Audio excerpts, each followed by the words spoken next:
I shouldn't be telling you this, but if I don't, no one will ever know what happened to my village, and what's coming for you. It started with a scream. Not a human scream, something worse. Like a jackal's howl, but deeper, angrier. It echoed through the desert, shaking the walls of our homes. My grandmother grabbed my arm, her face pale.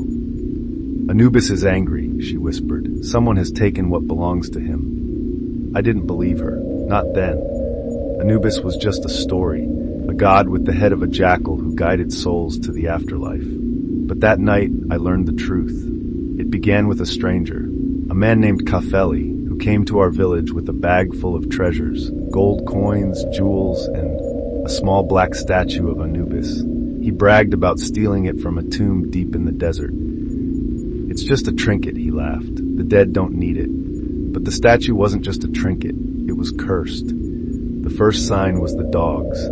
Every night, they howled at the moon, their eyes glowing like embers. Then the livestock started dying. Goats, sheep, even camels, found with their throats torn out, their bodies drained of blood. Kafeli didn't care. He sold the statue to a merchant and left the village. But the curse stayed. A week later, Kafeli returned, or what was left of him. His body was found at the edge of the desert, his skin gray and shriveled, like he'd been dead for weeks. But his eyes were wide open, staring at the sky, and his mouth was frozen in a scream. The statue was clutched in his hands. No one wanted to touch it. We buried it with him, deep in the sand, hoping it would stay there, but it didn't. That night the howling started again, louder this time, closer. I woke up to the sound of scratching at my door. I thought it was the wind, but then I heard it, a low, guttural growl. I peeked through the crack in the door and saw it, a shadow, tall and thin, with the head of a jackal. Its eyes glowed like fire, and its mouth was full of jagged teeth. It was holding the statue.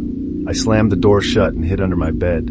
The growling stopped, but I could feel it, watching, waiting. The next morning, 3 people were gone, no traces, no footprints, just empty beds and the smell of sulfur. My grandmother said Anubis was taking souls. "He's angry," she said. "He won't stop until he gets what he's owed." We tried to leave the village, but the desert wouldn't let us. Every path led us back to the same spot. The howling followed us, growing louder every night. Desperate, my grandmother performed an ancient ritual. She burned incense, chanted prayers, and offered food to the jackal god. "We must return what was stolen," she said. But it was too late. That night, the jackal came for her. I heard her scream. I ran to her room, but it was empty.